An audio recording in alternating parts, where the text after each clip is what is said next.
Good evening, people. This is BVI Channel 1 on the program Biafra Discourse. It's my pleasure to be back on this program to continue the enlightenment to our people to understand the discussion about Biafra as it concerns the old eastern region and particularly the southeastern Nigeria as we have today.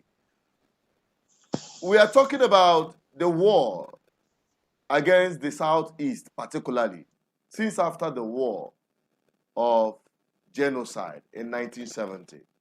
Like I've always said, the war continued. Economic war, political war, even religious war. And this is exactly the highlight of the interview by Senator Abaribe with Channels Television. There's something he said there we need, all of us, as Igbos particularly, and Biafrans generally, needs to hear and understand. I'll be right back to be joined with other discussants from Biafra de facto government, customary government. And I'll be joined by some of the discussants. And in case you want to join in the program by any way of making your contribution, you can hit the numbers 0810-4545-533. Meanwhile, while we expect you to listen attentively to what Abaribe said on this interview, I'll be right back.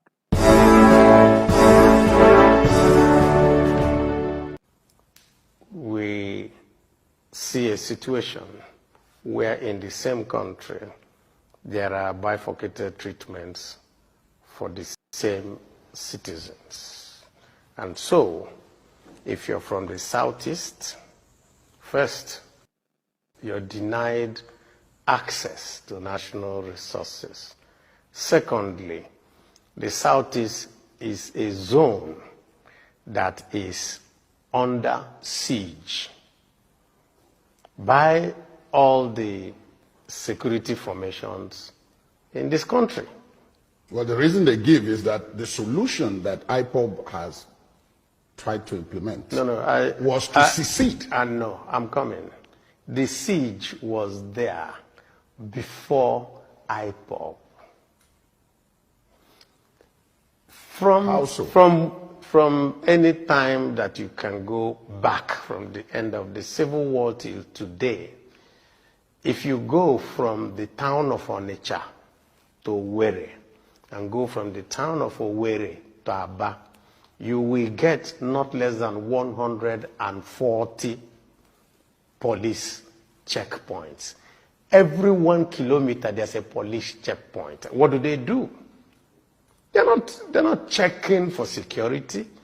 They're simply extorting money from commuters on the road, from bus drivers, KK drivers, almost. People pay to be posted to the southeast. And you leave the southeast and you're driving all the way to the rest of the country. You don't see the same type of intense policing, let's put it that way. So the question you will ask yourself is, why are we different? Or why are we treated differently? That happened a long time before the question of IPOB came. They didn't bring people because of IPOB. It is the fact that all these things had happened, that there was a deliberate policy to cripple all the ports in the southeast region, Port Harcourt, Calabar, Ware, all those ones. None of them is working. You will have to take everything to Lagos. And so you're an importer in Onitsha. You must go to Lagos. The shortest one to you is Ware, actually, before even Port Harcourt, One, all those ones. Why? You can't have a ship pass through there. Why? No dredging. Why is there no dredging? Federal government policy, no contracts for it. So you ask yourself, if this is like this way, then that means that there is a deliberate policy to keep us down or something. And so, what is the reaction? Two ways. You appeal or you fight. And so, you have two sets of people in the Southeast now. Those who want to, let's continue talking, let's see how we can resolve this issue. And then those who say, no, we're already down and out. What else does it take? Let us all die. And, you know, the federal government just turns a blind eye. And I continue to say, and I have sat on the floor of the Senate and I've said it, why has this federal government not ever opened their mouth to say that the herdsmen are terrorists? Why? Why would this federal government not ever agree that all those people who are carrying AK-47s are killing people are terrorists? Yet, it was so easy to quickly go to court to get an injunction and declare IPOB terrorists. That means that in the mindset of those who are running this country today, they see some people as their enemies. They have not come out of the Civil War. 50-something years later, they are still fighting the Civil War. And so what they do today is that they come and call us. I'm a politician. I'm one of those who are seen as, and say, oh, don't worry. If you just be with us, we will make you president. And they think they are talking to fools. And they tell us, oh, don't worry. This is time for Igbo president. No Igbo man wants a president. What we want is that you restructure this country so that me and you, Ladi, we are seen as citizens. So that if I carry an AK-47, you jail me. It's not if I carry a flag, you jail me, and then I carry an AK-47, you say, leave him, he's our brother coming from Burkina Faso. How can that be?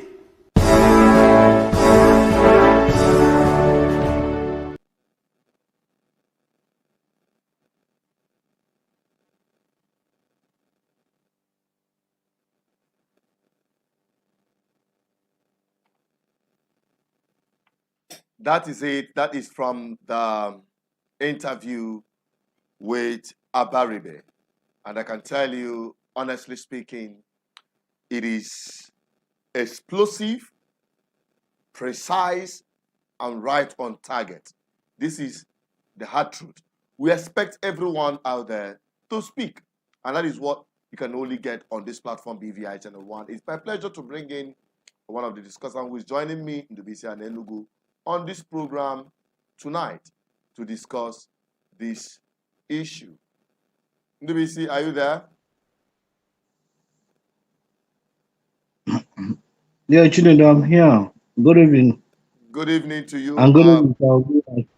Yeah, you're welcome back on the program on Biafra Discourse. Now, from all that Abaribe said, Abaribe had rightly mentioned that there is currently, as it had been, military occupation in the southeast. And it seems that during festive season as we are at the moment, it triples the number of roadblocks everywhere. And one may say, oh, it's for security purposes. But we all know that majority of the activity boils around extortion of money from motorists and making travel a hell of experience in the southeast, as against what is happening in the north that had been ravaged by Boko Haram and other terrorist activities. Now, what can you make of it when he said the war had not ended? And we have said sometimes or most times on this platform that the war never ended in 1970. The scope of the war actually changed to other, dimensions. So, from your own opinion, is the Southeast still under siege? And in what context? Will you agree on that? Yeah, thank you, Chinedu. I want to start by quoting this adage. I want to put it in Igbo. Sorry to those of us that cannot understand Igbo language. The saying that, oh, mmadụ kpatara nkụ arụrụ wee sị na arụrụ juru bịa. We invited our enemies, our so-called enemies, to take over our land. And they gladly have done that. And I don't want to sound or go with victim mentality, always looking for people to blame. I want to start by blaming ourselves. You know, the situation in Southeast, because of income inequalities or opportunities, resources that are not evenly distributed, some are favored while others are not favored. You will see a situation whereby my classmate, because he is opportune to have big billions of naira contract in Abuja, on coming down here, he will come down here with battalions of mobile policemen and soldiers guiding just one person, you know. And the situation in Southeast are banned. Yeah, Southeast is not in command position as far as Nigerian state is concerned. Talk about the military, talk about the police, talk about custom, talk about immigration. The Southeasterners are not in command of those institutions in Nigeria. But I can assure you that the number of our people that are billionaires benefiting from corruption in Nigeria are mind-boggling. And those people can use money to buy anything. Chinedu, I understand what Abaribe, though I didn't listen to the video, I've not listened to the video, but of course, I can guess the direction he is going. That the situation in the Southeast is that the civil war has not ended, in the sense that for every junction you have in Southeast, you have military checkpoint, you have police checkpoint collecting money. You have them all over Southeast. But who should be blamed, Chinedu? You know, either our governors, they are our political leaders, which is our governors. If our governors should be emphatic and make noise about it and call the attention of the presidency that this checkpoint should be dismantled, that elsewhere, because they all travel over outside the country, it's not done like that. Now what we need there is intelligence officers, stop and check. They can hang. Once they suspect anybody, they stop you and check you on the spot instead of blocking roads. So the governors of Southeast should be the people making the noise, and not. Do you expect the northern governors to start making noise, or do you expect Tinubu to start making noise that police and military should be withdrawn? I could remember, I think a year ago, when the deputy governor of Anambra State got mad, and he went down to the express road, I think along the Amansi Federal Highway. He went there and emphatically told those military guys to stay off the road, to allow motorists to be passing. But what did Professor Solu do? I think after a week or few days after, he said that there will be more checkpoints along the road, countering what his deputy has just said a few days ago. And that Dr. Ibezin's statement went viral. So I will not go with anybody that is saying that we are under occupation. No, so it is us. So you are saying that we brought it upon ourselves? Yes, it is us that is occupying our land. And the political class, just like the example you just made, I think I published that video about Ibezim, challenging military checkpoints and causing untold, serious situation where people are being hoarded in a traffic jam, made to stay in a spot for hours just because the military are there. And what they are doing, just collecting money from motorists. But just like you said, the governor of Anambra State then came out and said that there must be more checkpoints, and that disappointed a whole lot of people expectation. They never believed that a governor in the Southeast could say that. But now, over to the other side of this whole issue. Now I'm talking about other war against the Southeast. NBC, you can recall that I've been saying that since after that genocidal war ended in 1970, the dimension of the war changed. In fact, it metamorphosed into other aspects of it. We have political war against the Southeast. We also have the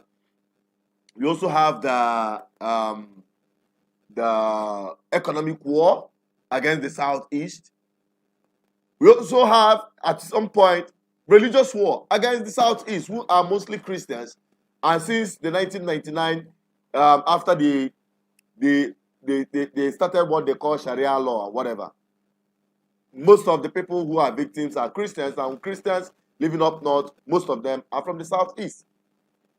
So when you look at it from that aspect, as an economist, in what aspect do you believe that the Southeast had always been under siege? Because these are the things Abaribe pointed out. Because you said you've not actually listened to that very clearly. And do we see? What's your take from the economic aspect of it, the war against the Southeast? Let's get your opinion on that. Yeah, thank you, Chinedu. The war against the Southeast, economic strangulation,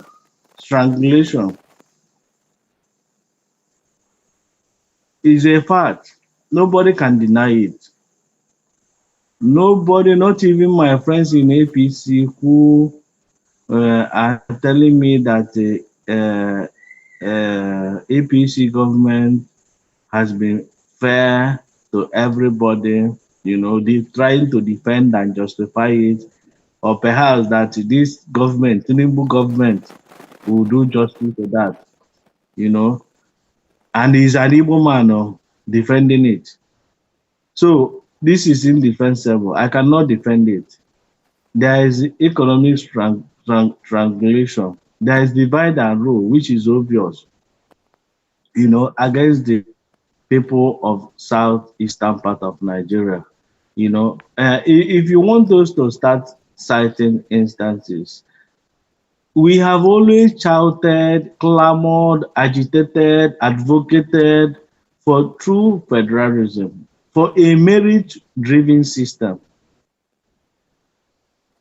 for productive economy, for competitive system, that is merit-driven system, where people are given something because they are qualified, not because they know somebody that knows somebody that knows somebody. And that has been the order of the day as far as the federation, what you call the Federal Republic of Nigeria is concerned. It is government driven by nepotism. You must belong to certain class before you get something. So I always cite the example of this, that in a room that can accommodate 100 people, you have opportunity for 100 people, and you have about 100,000 Igbos qualified to be in that room. But that room can only accommodate 100 people. But you have 100 people agitating to go inside the room. So what do you expect? What do you expect is what we have in the system today, divide and rule, where brother is killing brothers just to get inside the room. Instead of creating a free and fair system that will enable people to compete equally and determine who will be in that room, and create other rooms around. Because see, the whole essence of government and governance is to create happiness and make people happy. There are a lot of opportunities, economic opportunities here and there. It is to create happiness, to create love, to make people love themselves and make people enjoy their lives. This system is not meant for people to suffer. Has blessed us with surplus, abundance, mineral resources, natural resources, abundance, human resources that can turn around the system. So if you look at it, it is because of deliberate economic policies put in place to hold Igbos down that have succeeded at the end of the day to hold the ordinary and average Nigerians, the whole Nigerians, both Fulani, Hausa, Igbo, Ijaw. You can see what is going on in Rivers. Is it not to Rivers, south? Is the Wike and the Fubara not from the same region? Maybe not from the same tribe. Can you see how dirty they are fighting? The same thing in West. If you go to West, Oba can look at your wife and that your wife is sweet and beautiful.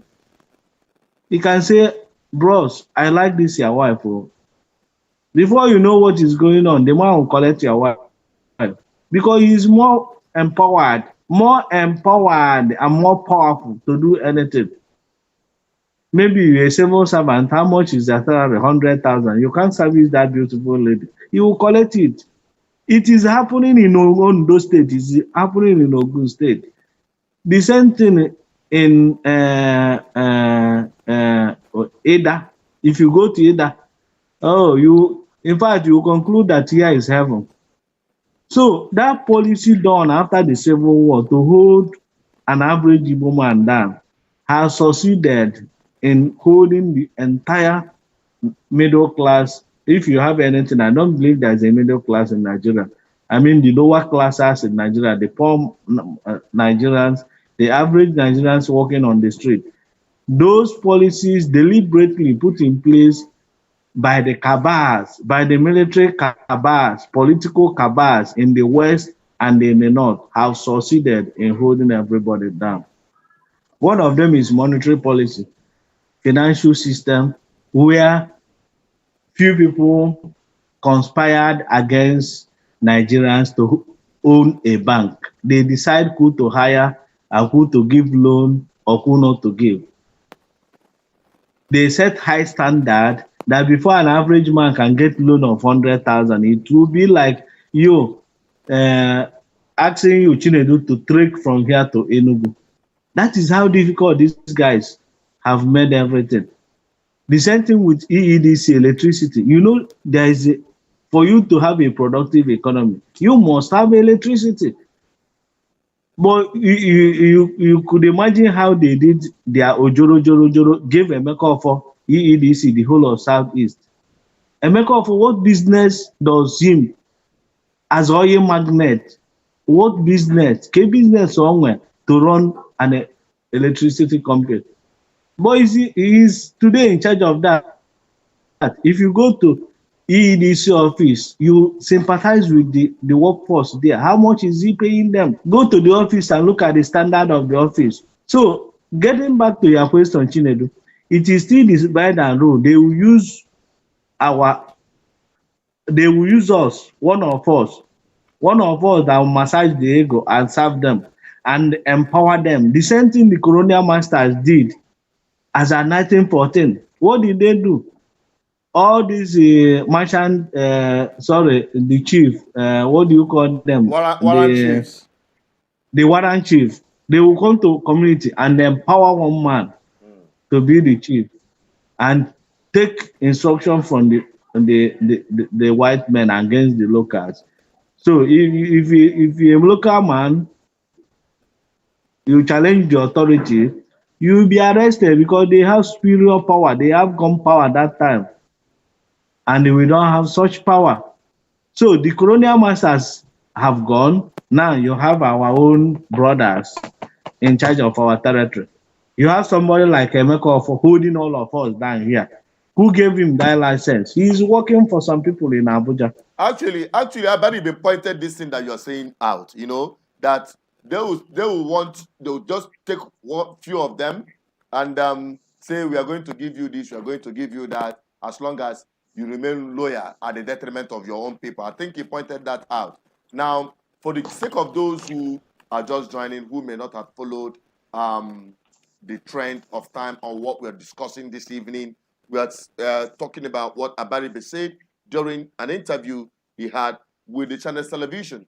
And for the benefit of time, and for those who are just watching or just joined the program tonight, you need to listen to that I'm going to replay that clip because it is essential for us to understand, because we'll be hitting back more after we come back on the solution. Because there is nothing we can say from here till tomorrow if we don't internalize, if we don't understand the solution as being profiled. I'll be right back after the review of what Abaribe said in that clip.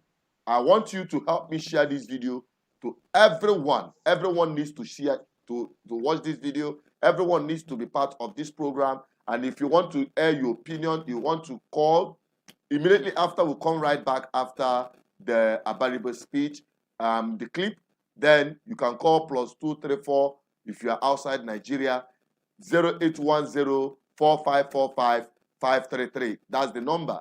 You can add +234 if you're outside Nigeria, 0810-4545-533. But we're going to take your call immediately we come back as we delve into the solution to this whole madness happening in Biafra land. I'll be right back.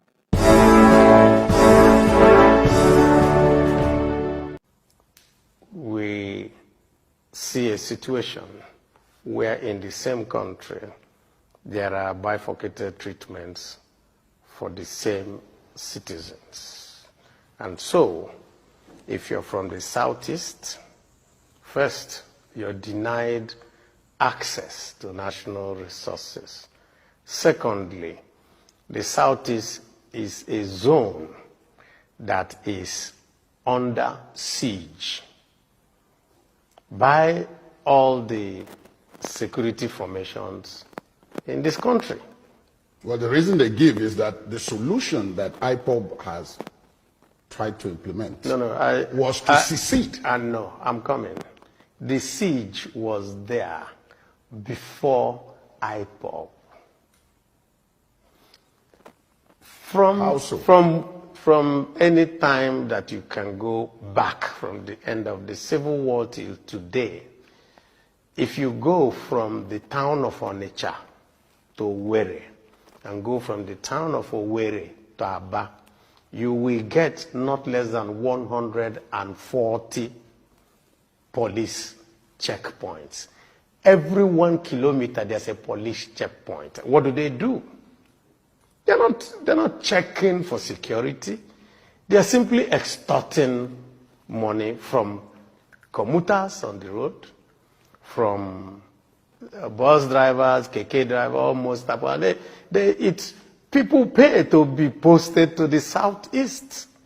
And you leave the southeast and you're driving all the way to the rest of the country. You don't see the same type of intense policing, let's put it that way. So the question you will ask yourself is, why are we different? Or why are we treated differently? That happened a long time before the question of IPOB came. They didn't bring people because of IPOB.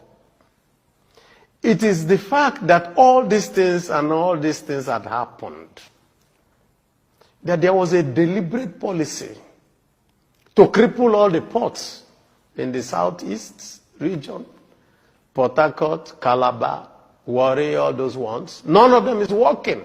You will have to take everything to Lagos.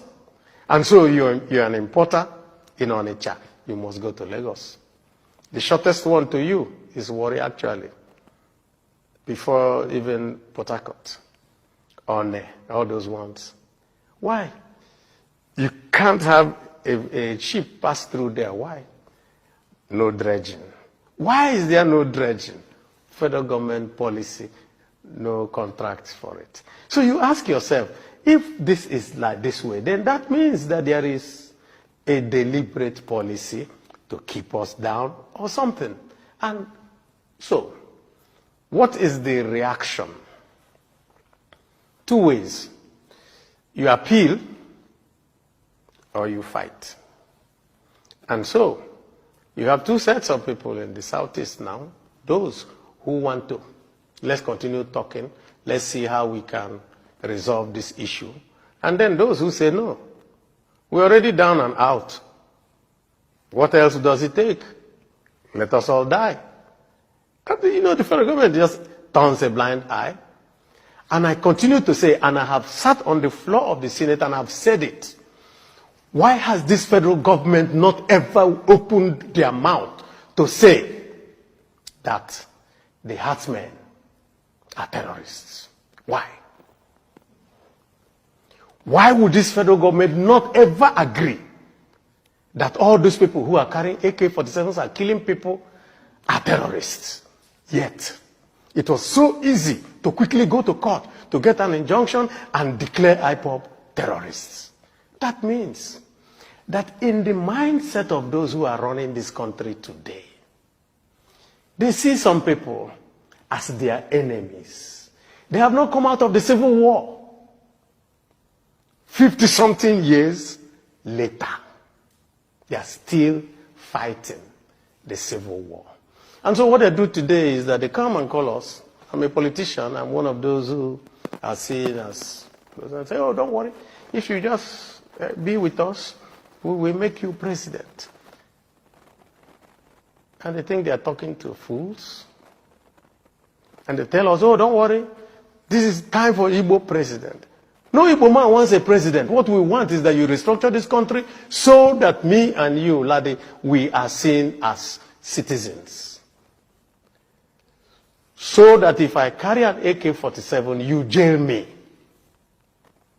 It's not if I carry a flag, you jail me. AK-47. This very issue. Two ways you can fight for freedom. Two ways. Not more than two. To fight and liberate ourselves from the British colonial contraption we have today in the name of Nigeria is through political process. There is no two ways. There is no other two ways about that other than these two ways. Either you take up arms or you take up your political process. And that is why we've been preaching political revolution. It's not business as usual. Because what we have in Nigeria is that they have captured the political institutions in Nigeria generally, without exception, particularly in the Southeast, where the worst of us emerge as leaders. Those who have demonstrated, who have convinced the powers that be in Abuja that they will be stooge, an instrument of oppression to their people, just like NDBC pointed out and rightly stated that the political class we have in Nigeria today, most of them are like the warrant chiefs we had during the colonial era. That is exactly what is still happening. And that is what we are bringing to your knowledge. We are bringing you this information for you to understand the ways to go about this freedom we are asking for. We're not even talking about independence. Independence is the climax. But we're talking about freedom. Freedom is more important than independence. Because if you disagree with me, I will point to most all African countries that got their independence, but truly they are not free from their colonial masters. So freedom is very important to my people. Before independence, they are two different things. We're talking about freedom of Biafran people in Nigeria as we have today from the impunity and wickedness of the system. To have a merit-based system in Nigeria, it must come through federalism. True federalism can only guarantee equity, fairness, and justice for all Nigerians, including the Biafrans. And that is where we are bringing it to you. And that is what we're saying, and that is our focal point. And how can we get that done? How can we engage the system? It's through the political process. A lot of people don't like it when I say it, but that is the brutal truth. I don't know if NDBC is still here with me to, bring in his own opinion as we are winding up on this program tonight, Biafra Discourse. So, in the case if you want to join the program or make your contribution, you can call +234-810-4545-533. Many people have always actually have the habit of calling after the program. But you have the opportunity to call now while the program is live on the red. But before I bring NDBC on, let me quickly take some of the commentaries on the comment section. And I will only take those ones that are within the topic under discussion. We have Chairman who also said Abaribe said the truth. Of course, he said the truth. JC Babuchi said something. He said, it's us Igbos that are enemies to their brothers in the East. So we are our own enemies according to this, our brother, James C. Babuchi. Okay, and we also have one Nana Oba said, the sooner we stop hating each other, the better for us. Very, very crucial. And we have another comment from Josephine Obi, who said, well, let's appreciate MNK and the rest. Okay, let us all go to Elo Ero, said, when will Abaribe tell us what he has done in Abia State with allocation he has received? Another question. Very, very important. All right. That's why GGM is there to put them on their toes. Anywhere you are, whatever you do, as long as you are in the Southeast and things are not working well, you have your governors, you have your representatives of National Assembly, you have your state assembly members, and they are not living up to expectation, and they are not delivering good governance to you. My brother, my sister, bring it to this desk, and I can tell you, we will shame them and make them to sit up. We will expose their irregularities and their failures. And when they do the right thing, we applaud them and encourage them. That is all we do on this platform. We see it, we say it. I am not Holy Spirit. I cannot be everywhere all at the same time. So we need you to collaborate with this platform. Send us what is going wrong around you, what is even going right around you, so that we want our politicians in the Southeast to be competing with themselves, who will perform better for public interest. Having said that, let us quickly go down to 4 days. So they said, Yorubas and the Northerners have already occupied and positioned themselves in the Nigerian project. Igbo and Biafrans in general must separate themselves from the evil entity called Nigeria. How is the question? We all agree, Nigerians. In fact, hardly will you have any Nigerian that will not want this British colonial contraption to be balkanized. The truth is this. That's the truth, honestly. I mean, the ordinary Nigerians. But when it comes to the elite squad, the political class, the problem of the ordinary people in Nigeria, they are on the same page. They don't want that to happen, including the Biafrans among them. If you don't know that, know it today. We have Nandoba also said that Igbos need to come together and make our land a better place. That is what we have been doing. And that is where we all have a role to play. We cannot just keep blaming. What can you do as an individual to contribute to the progress of our homeland? To start with, at individual level. Go out there, see the mentality of our people. Nobody wants to contribute positively for public interest. Nobody wants to make any single sacrifice for public interest in our homeland. It's not just about the politicians. We, the people, we must change our attitude. It's very important. Very, very crucial. And I thank you, Nana, for that very comment. We have Fode Sako said, even Jonathan was chased out of office by both the Yorubas and the North, but because he is seen as a Biafran. Though the presidency he got was by accident, yet he was chased out. I understand your point.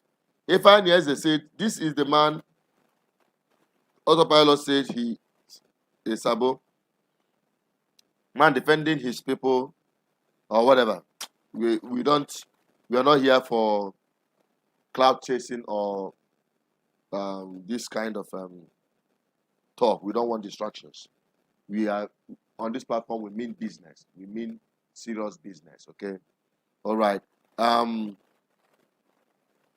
Ndubez said, okay, I think he's also of the creed. And he said, Igbo people developed low esteem the war after the war and started speaking English language. We changed our names to Peters. I think this one is talking to me directly. We are talking English. Yes, we will speak English because Igbos are not the only Biafrans. We have other ethnic nationalities that made up Biafra territory. So when we talk about Biafra, we talk English so that others will be carried along. And when we talk Igbo, we can speak Igbo when it comes to do with Igbo, the Southeast particularly, okay? So, in as much as we answer English name, if you don't, if I made it as a point of duty, NDBC, that anyone that is sending me requests or anything, and you don't have English name, you don't have Igbo name attached to your name, I don't consider you as a Biafran. I don't consider you as a brother. You are an anim, no matter what. At least if your name should be able to describe whom you are. NDBC, what's your position with respect to what Abaribe stated as the solution to this issue? He pointed out about restructuring of this country. What will you, if you are seated with Abaribe now, what will you tell him?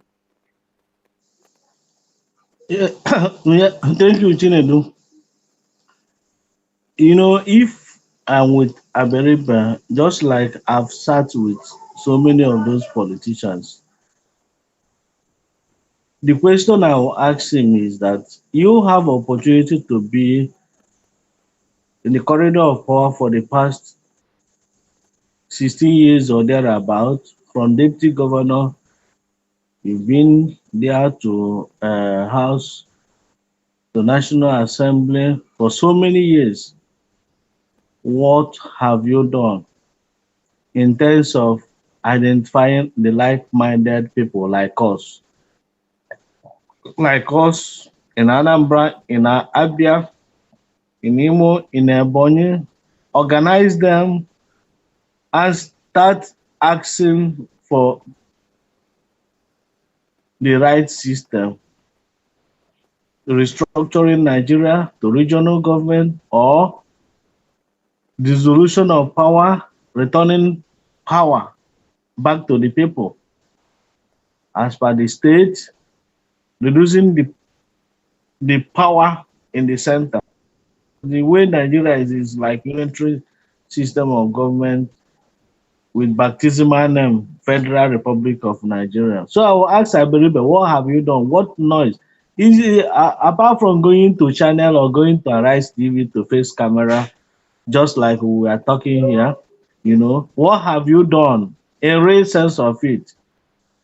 Through mobilization of people, average ordinary people on the street, you know, organizing, affiliating with other organizations that are pursuing the same thing,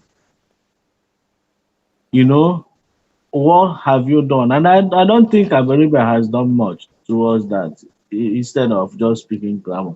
You know, Chinedu, you are on social media, on BVI speaking, but every now and then you go to the street. This week, today is Friday, you were in one primary school in Enugu. Last week again, you were in Oka for an event. You know, every now and then you go to the street, you interact with the people, you play ball with the ordinary people, you argue with them, you know. So if you have opportunity of representing the people, if you have a platform, you will convert it to a town hall meeting every week or every month or monthly basis. You have a town hall meeting with people who elected you, and their movement will start. So Abaribe, what has he done? I don't think he has done much. So are you expecting Abaribe to put a proposal for restructuring of this country back to regional government to have true federalism? Of course, Of course, Nano, you know, we have initiated that through Emeka History. We have submitted that. What has Abaribe done towards that? I expected him to pick it from there and make noise in the House of Senate, in the Senate. We know it will not go through, but let him make the noise. If he make the noise, the people will back him up. That is the way it's done, you know. Don't you And think I that start by because he knows saying, that he's not going to go through that, that's why he's saying it may be pointless making the noise? Or do you it's a think lie. that there Let are him. forces that can make it go through? Do you think that we have the forces to make it go through? Chinedu, there are many forces that can make it go through, but a journey of 1 million miles starts with making a single step. Mm-hmm. Abaribe should have made that step, and that step will make whoever is supporting him to be popular in Nigerian politics. And with him, and with that move, and with the ideology he's moving, he should be able to mobilize other people around him. He's one step forward. And today he's in Abga. What is in Abga constitution? Abga constitution is true federalism. But who is pushing it in Abga? He should be able to mobilize people in Abia State to push Abga constitution. That is Abga position, true federalism. So I don't think he has done much outside talking. All right, thank you very much. And your final words for tonight's program, because we're wrapping up any moment from now. To our people, especially those who are Biafran enthusiasts, those who are still looking forward on that day when the Biafran people will be free. What kind of freedom do you think the Biafran people need at the moment? Following what? Thank you, Chinedu, for the question. To our people all over the world watching us, or those that will still watch later, I want to encourage them, I want to advise them that the Biafra is already here. We are Biafrans. Nobody fighting over that. Nobody is questioning that brand, that we are Biafrans. Whether they like it or not, or whether anybody likes it or not. Let them, or let our people stop waiting for Biafra when Biafra will come. Biafra is already here. So I will advise them to wake up from the obvious fact that we have Biafra and we are Biafra. But what remains is for us to implement Biafran ideology. And Biafran ideology starts from your immediate environment. Start showcasing that you're a Biafran. Start loving people around you. Start doing what is right. Start practicing good governance. Start being sincere and honest. Start with yourself, your family, equity, fairness, and justice. It extends to your street, your community. This December period, tell them that you're a Biafran. A Biafran does the right thing. A Biafran implement the right policy. A Biafran loves good life, modern society, you know, that is the Biafra we desire. When you do all those things, Biafra as a territory will come later. History stages, Biafra as identity, Biafra as ideology, and Biafra as a territory. Ịzọtara ana ka e ga-esi zọwa territory. Ịzọtara ndị bụ na ịzọwa territory. So I want to encourage all of us to stay fit and stay strong and keep on doing the right thing. We are the light of the world. Let people come and copy what we are doing. Let people come and imitate us and learn. With that, we'll go along. Nobody can stop us. Nobody can stop a shining star. And as a part of solution, you can see that Chinedu is a shining star. He has been in this platform speaking and doing the right thing for the past 8 years. He has seen the bad, ugly, and the good. He has seen politicians that have money. All of them, they love this platform. Why not embrace this platform?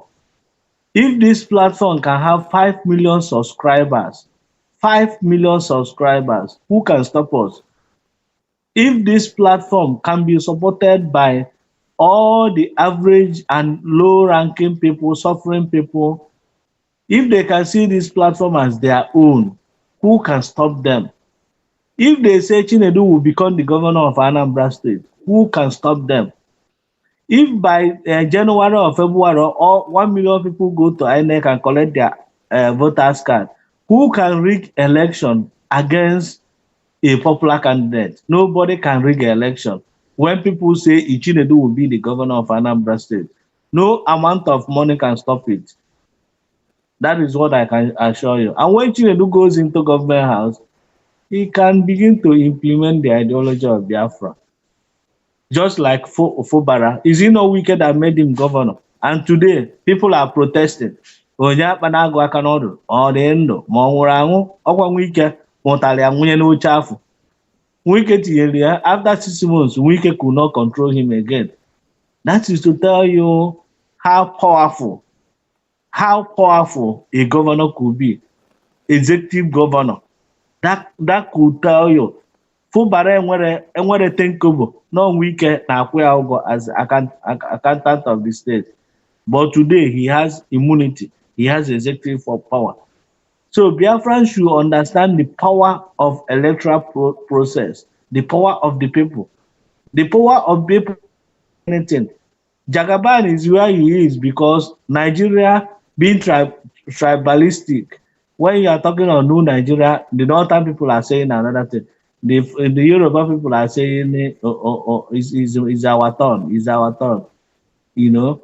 So that is how complex Nigeria is. But Nathan no man politics in Kazono. All politics in Kafo, Yakwada, wages and no can be. Chiedo, I thank you for this guy you are being. Keep on doing it. Don't give up. Don't give up, my brother. Consistency is key. We don't have any Consistency is key. Is it? Consistency. It's a one-way traffic for us. Thank you so much, Indubisi, for joining the program. And you're welcome.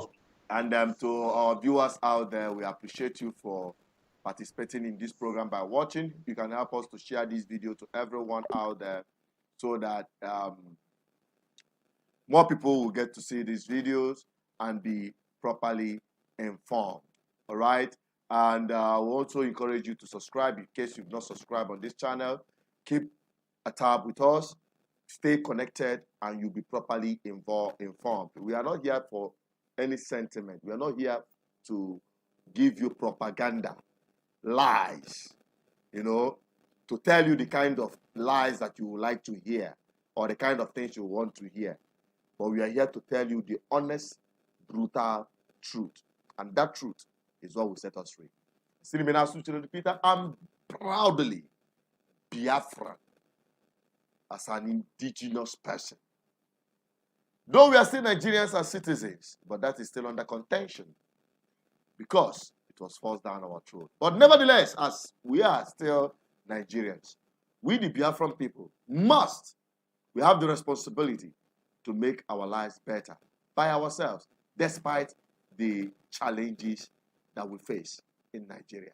So I encourage you, my people, do not participate in any way, in anything that will destabilize our homeland, to destroy the little economy we built up for ourselves. You've heard how the Nigerian system has been designed against our people, economically, politically, and otherwise.